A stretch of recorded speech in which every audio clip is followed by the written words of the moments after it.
बदलिदो भू राजनीति र विदेशीको चासो बढ्दै जाँदा 4 वर्षमा 6 जना चुनिया उच्च अधिकारीले नेपाल भ्रमण गरेका छन्। कान्तिपुर समाचारमा आज किनेर खाने उपभोक्तालाई उत्पादनमा कसरी जोड्दैछ त सरकारले, सहकर्मी सुमन पन्थको रिपोर्ट। विद्यार्थीको सिकाइ मापन गर्ने परीक्षामा त्रिभुवन विश्वविद्यालयको लापरवाही अनि मुस्लिम समुदायले उल्लासपूर्वक मनाएको ईदको प्रसङ्ग र कोभिड संक्रमण दर बढिरहँदा स्वास्थ्य सावधानीमा तपाईँ हाम्रो खोइ सतर्कता। अन्तर्राष्ट्रिय प्रसङ्गमा हिंसात्मक प्रदर्शन पछिको श्रीलङ्काको ताजा अवस्था र खेलकुदमा 6 महिनापछि मैदानमा उत्रिएका युक्रेनी बालबालिका सम्बन्धी सामग्री लगायतका समाचार हामीसँग छन्। नमस्कार, अब मुख्य समाचार। दलहरूसँग सम्बन्ध बढाउन भन्दै चिनिया कम्युनिस्ट पार्टीका विदेश विभाग प्रमुख लिउ काठमाडौँमा। चीन विरोधी गतिविधि हुन नदिने प्रधानमन्त्रीको प्रतिबद्धता, दाहाल र ओलीलाई पनि भेट्ने।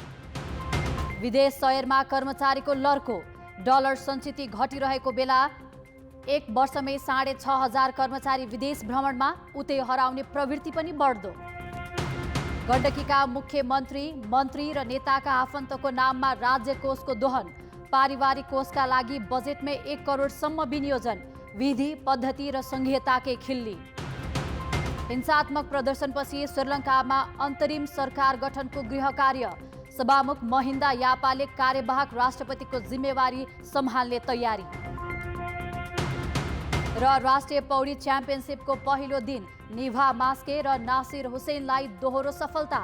आज 18 स्वर्णको छिनोफानो, प्रतियोगिता एसियाड छनौटको आधार। 4 दिने नेपाल भ्रमणमा आएका चिनिया कम्युनिस्ट पार्टी सीपीसीका नवनियुक्त विदेश विभाग प्रमुख लिउ जियानचाओले आफू राजनैतिक दलहरूसँग सम्बन्ध र सहकार्य बढाउन काठमाडौँ आएको बताएका छन्। प्रधानमन्त्री शेरबहादुर देउवासँग आजै भेटवार्ता गरेका उनले नेपालमा चीन विरोधी गतिविधि नहोस् भन्ने चाहेको बताए। प्रधानमन्त्री निवास बालवाटारमा भएको भेटवार्तामा प्रधानमन्त्री देउवाले पनि चीन विरुद्ध कुनै क्रियाकलाप हुन नदिने बताएका छन्। चिनिया पक्षले एक चीन नीतिको विषयमा नेपालले लिएको अडानको प्रशंसा गरेका थिए। त्यस लगतै लिउले सिंहदरबार पुगेर परराष्ट्र मन्त्री नारायण खड्कासँग भेटवार्ता गरे। परराष्ट्र मन्त्री खड्काले उनको सम्मानमा रात्रिभोजको समेत आयोजना गरेका छन्। लिउले भोलि राष्ट्रपति विद्या भण्डारी, एमाले अध्यक्ष केपी शर्मा ओली, माओवादी केन्द्रका अध्यक्ष पुष्पकमल दाहाल र एकीकृत समाजवादीका अध्यक्ष माधव कुमार नेपालसँग पनि छुट्टा छुट्टै भेटवार्ता गर्ने तालिका छ। 8 सदस्यीय टोलीको नेतृत्व गर्दै बिहान 9:30 बजे त्रिभुवन अन्तर्राष्ट्रिय विमानस्थल उत्रेका लिउलाई लिन एमाले, माओवादी र एकीकृत समाजवादीका नेताहरू विमानस्थल पुगेका थिए।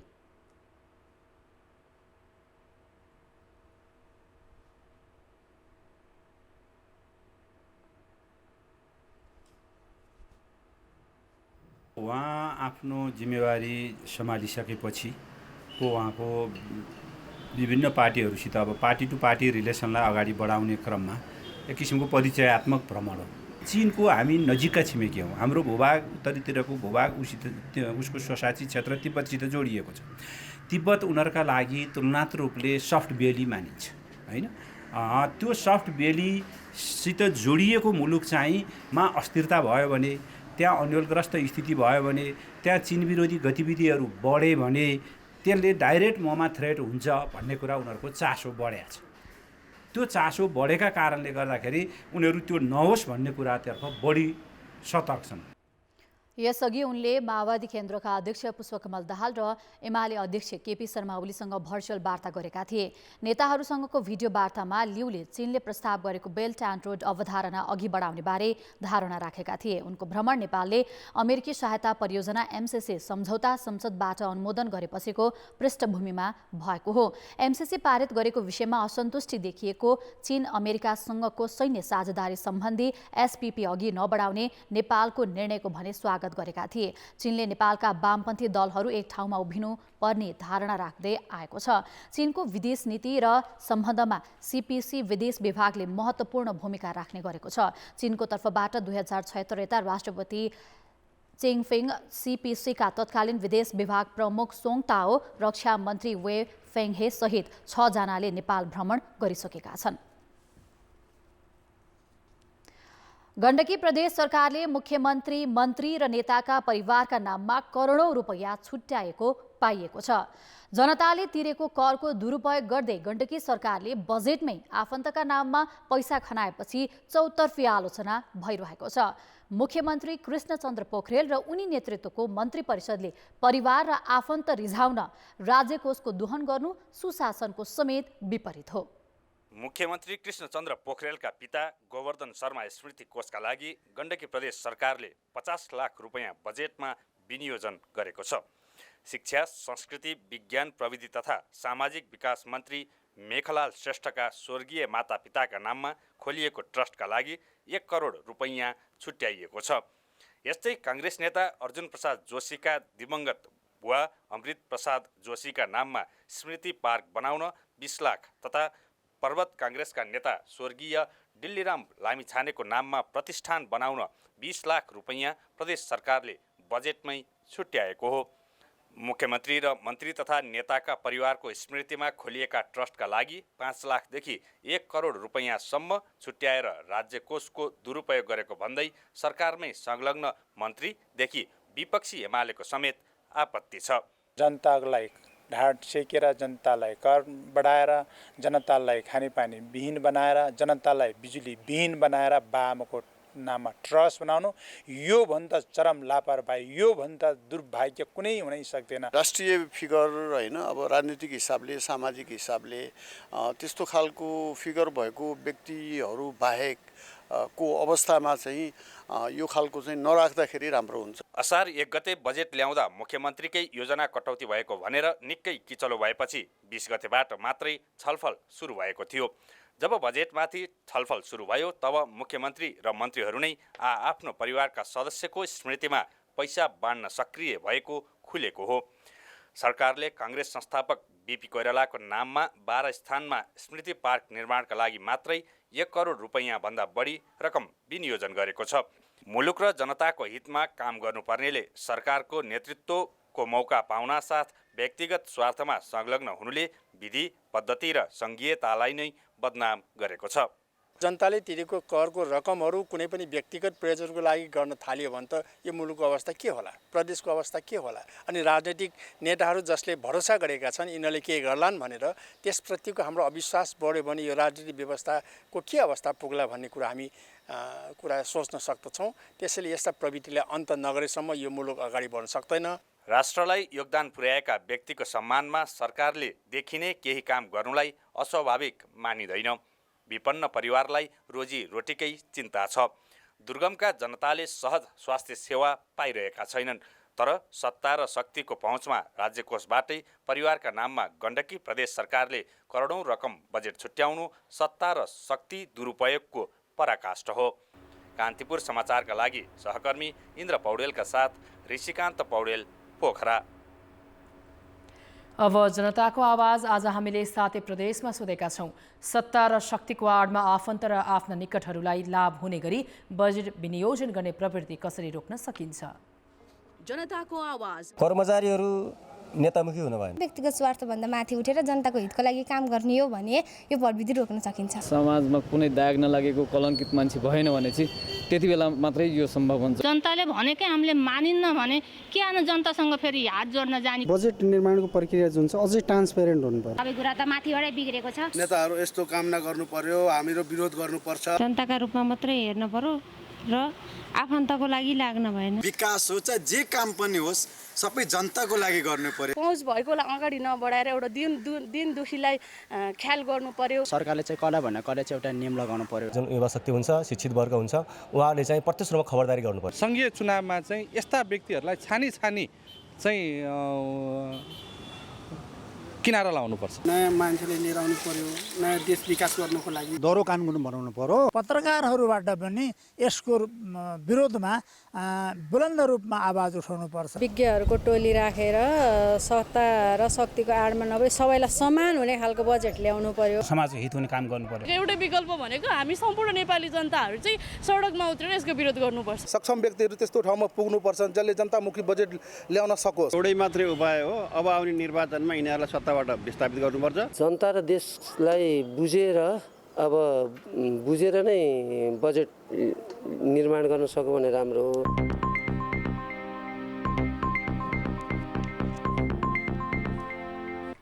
विभिन्न देशले खाद्यान्नको निर्यातमा कसिलो नीति लिन थालेपछि खाद्य सुरक्षा कायम राख्न सरकारलाई दबाव परेको छ। छिमेकी देशले गहुँको पिठो, चिनी लगायतका वस्तुको निर्यातमा कडाई गर्न थालेपछि थप दबावमा परेको कृषि मन्त्रालयले बजेटमा घोषणा भएका कार्यक्रमको कार्यविधिलाई साउनभित्रै कार्यान्वयनमा ल्याउने र अपुग उत्पादन स्वदेशमै पुर्याउने नीति लिएको छ।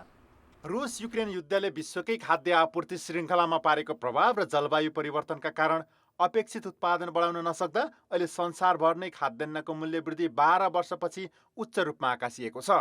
नेपालमा पनि गत फागुनपछि खाद्यान्नको मूल्य वृद्धि 7%बाट माथि लाग्यो। मूल्य वृद्धिको चक्र केही समय रहने देखेपछि सरकारले बजेटमै 10 अर्बको आत्मनिर्भरताका लागि कृषि उत्पादन कार्यक्रम घोषणा गरेको छ। बजेटमा आएका कार्यक्रम कार्यान्वयनका लागि फागुन चैतमा मात्र आएर कार्यविधि बनाउने गरिएको थियो, तर अहिले साउनमै कार्यविधि बनाइसक्न कृषि मन्त्रालयमाथि दबाव बढेको छ।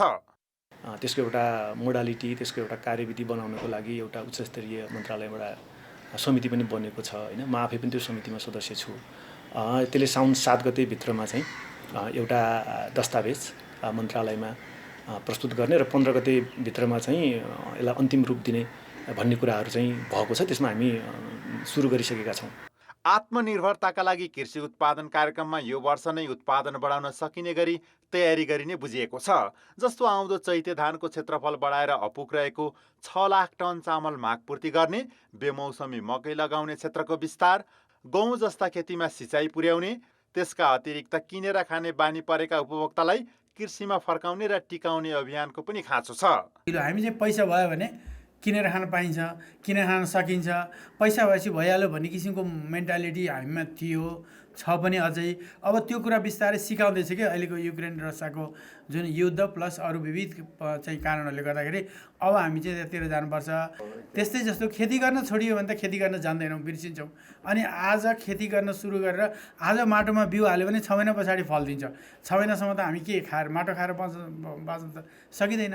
त्यस कारण पनि कृषिलाई संरक्षण गर्नुपर्छ, बचाइरहनुपर्छ। जसरी हुन्छ यसमा मान्छे टिकाउनुपर्छ भनेर कतिपय देशहरू यसमा लागेका छन्। त्यो कुरामा चाहिँ हामी अब अझै आत्मसात गर्न सकेको अवस्था छैन। यता कृषि विज्ञले पनि सरकारी कार्यक्रमको कार्यान्वयनमै चुनौती देखेका छन्।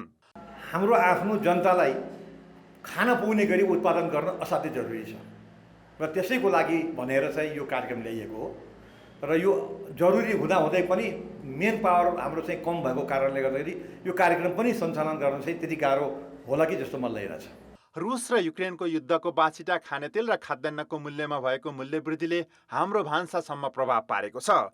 यसैलाई पाठ सिक्दै अब हामी आत्मनिर्भर अर्थतन्त्रतर्फ जान ढिला भएन र? कान्तिपुर समाचारका लागि क्यामेरामा मुरारी घिमिरे र विनोद कोजुका साथ सुमन पन्थ, काठमाडौँ। ब्रेकपछि पुनः स्वागत छ। आर्थिक सङ्कट बढ्दै जाँदा सरकारले खर्च कम गर्न भन्दै विदेशबाट खानेकुरा मगाउन समेत रोकेको छ।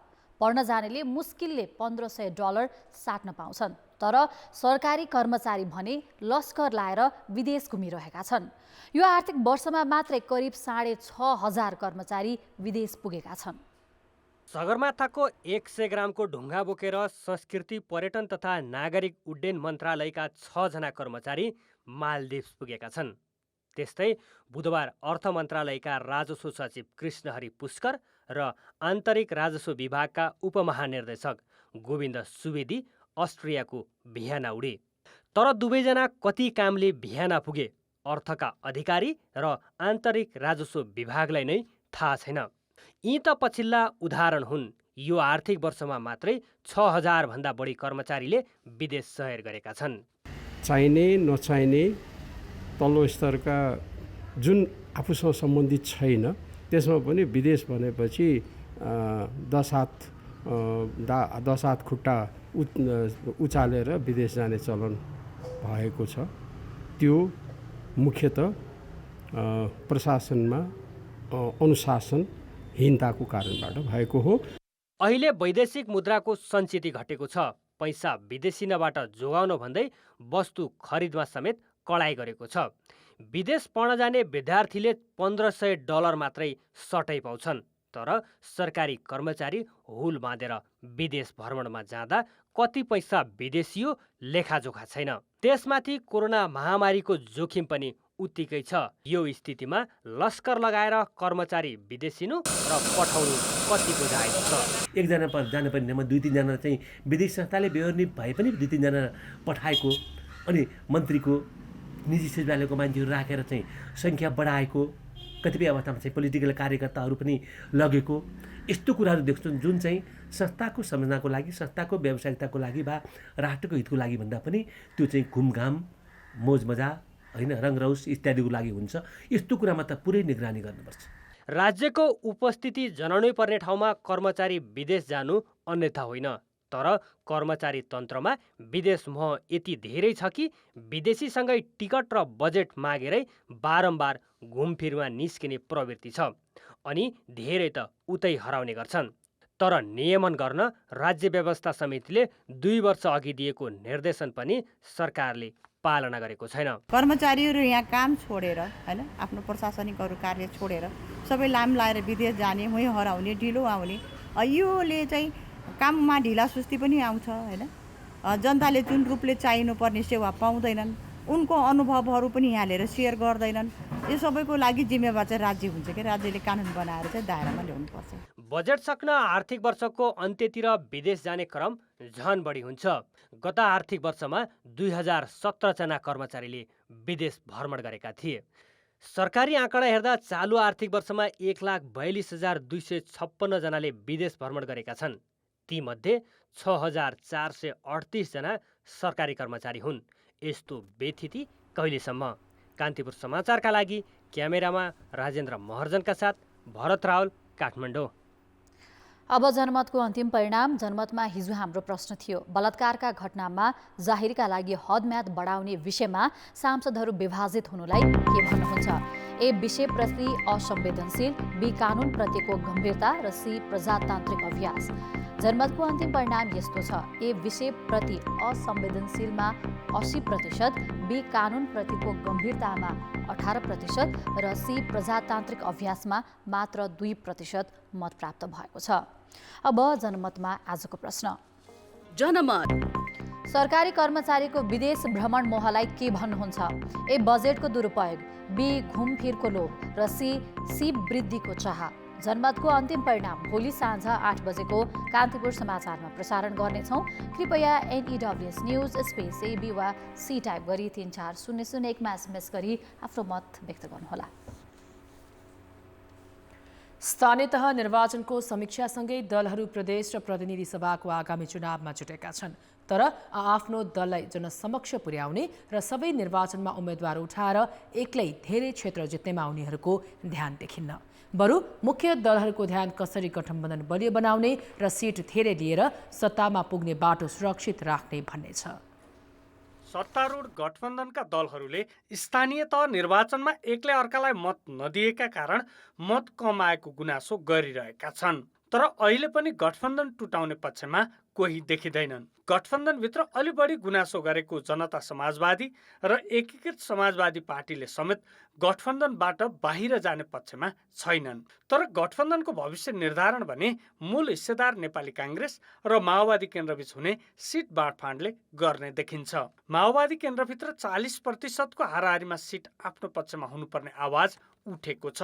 काङ्ग्रेसले मलाई 60-65 चाहियो अथवा लिने हो अब भनेर निर्णय गर्ने, हामीले चाहिँ 45-50 भन्ने, अर्को चाहिँ समाजवादीले चाहिँ 30-40 भन्दा त कहाँ पुग्छ र त्यो त पुग्दैन, त्यो निर्णय हुँदैन, अधिकतम लिएर जानुपर्छ। तर हाम्रो चाहिँ आयतन, पार्टीको आयतन हेर्दा 40 भन्दा माथि नै हुनुपर्छ हाम्रो भन्ने नै हो। नेपाली काङ्ग्रेसको दाउ अर्कै छ। प्रत्यक्ष र समानुपातिक गरी पार्टीलाई एकल बहुमतमा पुर्याउन सक्ने गरी प्रतिनिधि सभाका 165 मध्ये आधाभन्दा बढी क्षेत्र लिने रणनीति छ। यो गठबन्धन भने जोगाएरै जाने काङ्ग्रेसको योजना छ। स्थानीय चुनाव र आम चुनावमा पनि गठबन्धन बनाएर जाने भन्ने दलहरूका बीचमा सहमति भएको हो। हामीहरूको बीचमा हामी गठबन्धनबाटै अगाडि बढ्नुपर्छ भन्ने कुराको पक्षमा छौँ र हाम्रो सोच के छ भनेपछि आम निर्वाचनपछि पनि हामीले मुलुकमा स्थिरताका लागि, समृद्धिका लागि चाहिँ गठबन्धन संस्कृतिलाई नै अगाडि बढाएर मुलुकलाई हाँक्नुपर्छ।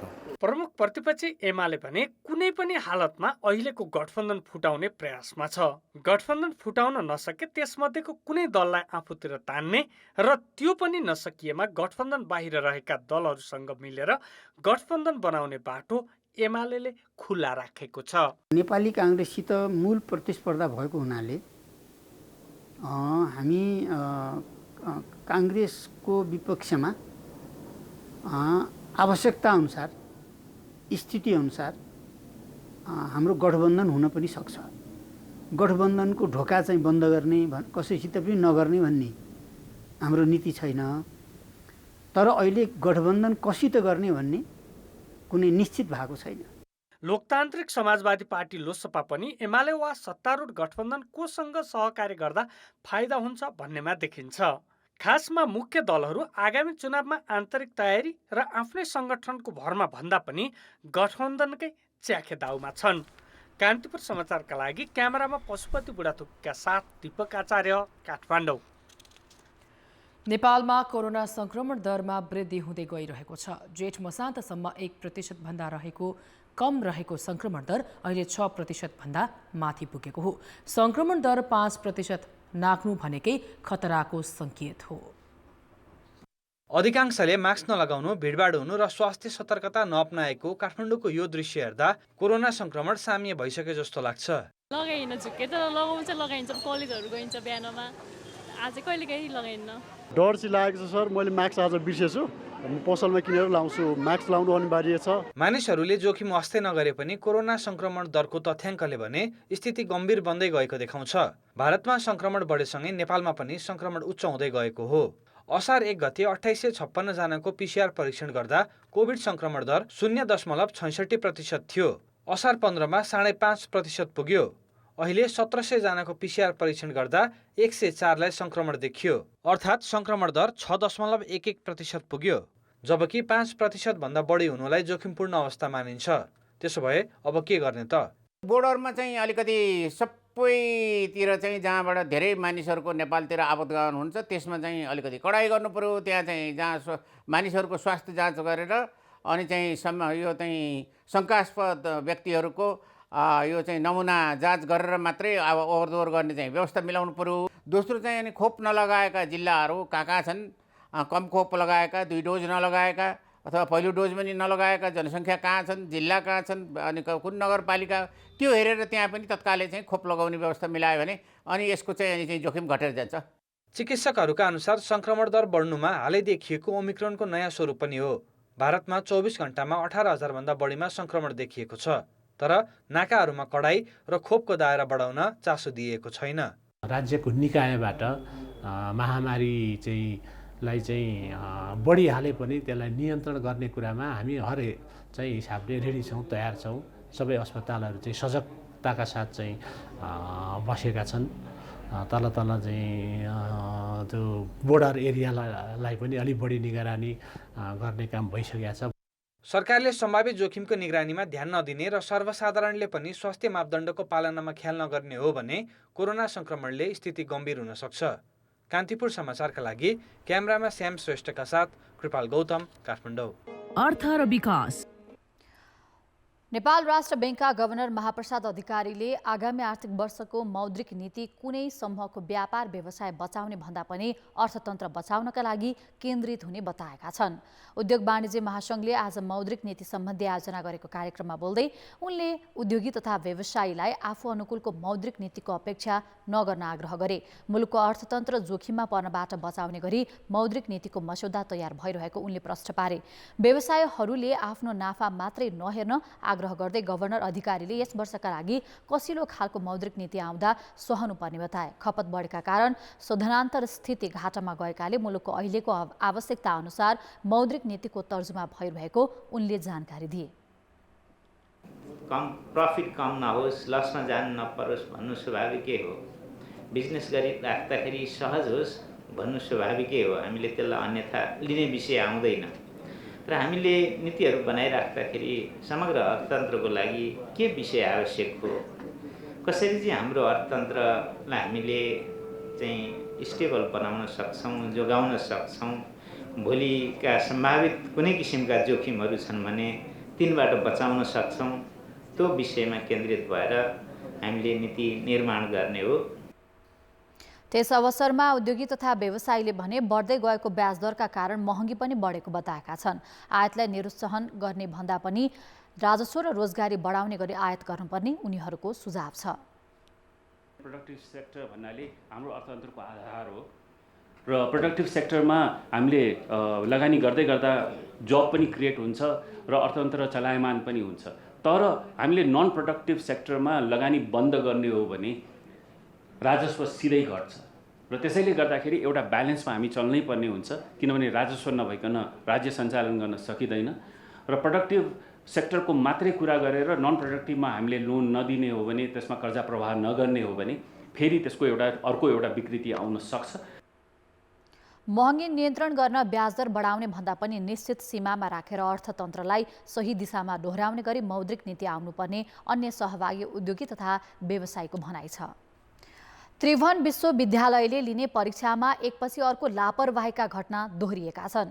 विद्यार्थीको भविष्यमाथि नै असर पर्ने गरी पटक पटक प्रश्नपत्रमा मजाक भइरहँदा पनि विश्वविद्यालय प्रशासन कारबाही गर्ने ओठे प्रतिक्रियामा सीमित छ। त्रिभुवन विश्वविद्यालयको व्यवस्थापन संकायतर्फको BBA 6औं सेमेस्टरको शनिबार लिएको नेप्लिज सोसाइटी एन्ड पोलिटिक्स विषयको परीक्षामा 5औं सेमेस्टरको सोसियोलोजीको प्रश्नपत्र बाँडियो। यस्तै BBA 6औं सेमेस्टरको अर्गनाइजेसन बिहेभियरको प्रश्नपत्र एउटा निजी कलेजले लिएको आन्तरिक परीक्षाको प्रश्नपत्रसँग हुबहु मिलेको तथ्य पनि बाहिरिएको छ। प्रश्नपत्र निर्माणमा संलग्न विज्ञ प्राध्यापक कर्मचारीहरूको गम्भीर लापरवाहीका कारण हजारौं विद्यार्थीको परीक्षा नै रद्द गरिएको छ। त्यसो त जेठ दोस्रो साता मानविकी संकायको स्नातकोत्तर तहको अर्थशास्त्र र राजनीतिक शास्त्रको विषयको परीक्षाको प्रश्नपत्र अघिल्लो वर्षकै हुबहु मिलेको घटना सेलाउन नपाउने फेरि अर्को घटना हुनुले विश्वविद्यालयको लापरवाहीलाई प्रष्ट पारेको छ। एक महिनामा 4वटा विषयको परीक्षामा वितरण गरिएको प्रश्नपत्रमा त्रुटि हुनु विश्वविद्यालयको हेड चेक्रै भएको परीक्षाका अधिकारीहरूले स्वीकारेका छन्। त्रुटि गर्यो भने चाहिँ जसले गरे पनि त्यो चाहिँ पक्कै पनि राम्रो होइन र कसले गर्यो, कुन आधारको गर्यो, त्यो अनुसारको के सजाएर के चाहिँ उहाँहरूलाई चाहिँ नसिहत दिन सकिन्छ भने सीमाती कारबाही हुन्छ। गल्ती जसले गरेको छ त्यसलाई चाहिँ सच्याउने कस्तो टाइपको गल्ती हो कि होइन, अब हाम्रो अनुसार के भएको छ भन्ने कुरो यसलाई थोरै चाहिँ हामी आधिकारिक रूपमा जानकारी पाएपछि अनि त्यसको उसमा जान्छौँ। विश्वविद्यालय स्थापनाको 63 वर्षको इतिहासमा परीक्षामा एकपछि अर्को घटना भएको यो पहिलो हो। विषय विज्ञ प्राध्यापकबाट हरेक विषयको प्रश्नपत्र निर्माण गर्ने पुनर्मूल्याङ्कन र सहायक दिनको प्रत्यक्ष संलग्नतामा बनाइने चलन छ। यति हुँदाहुँदै पनि विद्यार्थीको सिकाइको मापन गर्ने परीक्षा जस्तो संवेदनशील विषयमा लगातार लापरवाहीका घटना हुनुलाई उच्च गम्भीरताका साथ लिइएको छ। विद्यार्थीको भविष्यमाथि नै आघात पुग्ने गरी भएका यस्ता घटनामा संलग्नलाई कारबाहीको दायरामा ल्याउनु पर्ने विद्यार्थी र शिक्षाविदको बुझाइ छ। देश बनाउनु पर्ने म्यान पावर तयार गर्ने विश्वविद्यालयहरूमा यस किसिमको काम भएपछि त्यस्ता त्यहाँको प्रडक्टहरूले देश बनाउँदाखेरि देश कसरी हुने हो, त्यहाँ पनि त्यस्तै लापरवाही हुनु स्वाभाविक हुन जान्छ। पछि यस किसिमको लापरवाही युनिभर्सिटीमा हुनु भनेको त्यो त निश्चय नै दुर्भाग्यको कुरो त पक्कै हुँदै। यो विद्यार्थीको जुन तपाईँको भविष्यमाथि खेलबाड गर्ने, विद्यार्थीको जुन भावनामाथि, विद्यार्थीको मनोवैज्ञानिक रूपमा चाहिँ विद्यार्थीहरूलाई असर पुर्याउने कुरामा चाहिँ नेपाल विद्यार्थी सङ्घ कुनै पनि हालतमा पछाडि हट्दैनौँ। हामीले त्रिभुवन विश्वविद्यालयको पदाधिकारीहरूले तत्काल तपाईँको चाहिँ यसको लागि सत्य तथ्य छानबिन गरेर र योभन्दा अगाडि आएको छानबिन कमिटीको तपाईँको प्रतिवेदन तत्काल प्रकाशन गरेर कारवाही गर्ने। विद्यार्थीको सिकाइ मापन गर्ने विश्वविद्यालयको परीक्षाका लागि प्रश्नपत्र निर्माण, परीक्षा सञ्चालन मर्यादित र विश्वसनीय हुनुपर्छ। यसका लागि उच्च सतर्कता र संवेदनशीलता आवश्यक छ। कान्तिपुर समाचारका लागि क्यामेरामा विनोद कोजुका साथ नारायण किलम्बु, काठमाडौँ। खेलकुद समाचार। कान्तिपुर खेलकुद समाचारमा स्वागत छ। निभा मास्के र नासिर हुसेनले 10औं राष्ट्रिय पौडी च्याम्पियनसिपको पहिलो दिन दोहोरो स्वर्ण हात पारेका छन्। 19औं एसियाली खेलकुदमा सहभागिताको आधार मानिएको प्रतियोगितामा आज 18 स्वर्णको छिनोफानो भयो। निभाले 50 मिटर ब्याक स्ट्रोकमा 35.96 सेकेन्ड र 100 मिटर फ्री स्टाइलमा 1 मिनेट 2.87 सेकेन्ड खर्चेर स्वर्ण जितिन्। ब्याक स्ट्रोकमा रोयल प्रजापतिले 37.96 सेकेन्ड समय लगाए। 100 मिटर फ्री स्टाइलमा दोस्रो भएकी डुवाना लामाले 1 मिनेट 3.78 सेकेन्ड समय लगाइन्। 200 मिटर इन्डिभिजुअलमा डुवानासँग पछि परेपछि निभाले पहिलो दिन नै तेस्रो स्वर्ण जित्ने मौका चुकाइन्। 2 मिनेट 37.17 सेकेन्ड समय निकाल्दै डुवाना पहिलो भइन्। पुरुषतर्फ नासिरले 200 मिटर इन्डिभिजुअलमा 2 मिनेट 18.59 सेकेन्ड र 100 मिटर फ्री स्टाइलमा 55.81 सेकेन्डको समय निकालेर स्वर्ण हात पारे। इन्डिभिजुअलमा दोस्रो भएका शेरन सिंहले 2 मिनेट 29.89 सेकेन्ड समय खर्चिए। 100 मिटर फ्री स्टाइलमा अनुभव सुब्बा दोस्रो र सुविज्ञमान तुलाधर तेस्रो बने। पुरुष 50 मिटर ब्याक स्ट्रोकमा तेन्जिङ नामदोल रायन गुरुङले स्वर्ण जिते। पहिलो दिन आज खुला उमेर समूह र जुनियर गरी 18 विधामा प्रतिस्पर्धा भएको थियो। प्रतियोगितालाई चीनमा हुने 19औं एसियाडको छनौटको आधार मानिएको छ। नेपाली U19 क्रिकेट टिमका पूर्व कप्तान रित गौतमले न्युजिल्यान्ड्सको घरेलु क्रिकेट प्रतियोगिता बेवाइड मेन्स कम्पिटिसन खेल्ने भएका छन्। रितलाई घिसर सिटीले अनुबन्ध गरेको हो।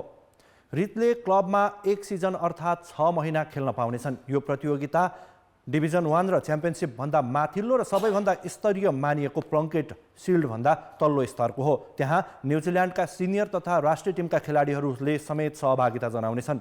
कम्पिटिसनमा हरेक टिमले 2 वानडे 2 T20 सहित अर्को 1 खेल खेल्न पाउँछन्।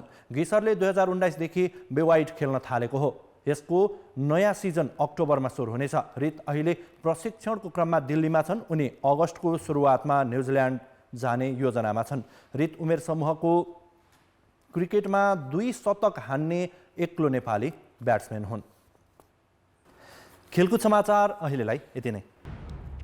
कान्तिपुर समाचार अहिलेलाई सकियो। कान्तिपुर टेलिभिजन हेर्दै गर्नुहोला। नमस्कार।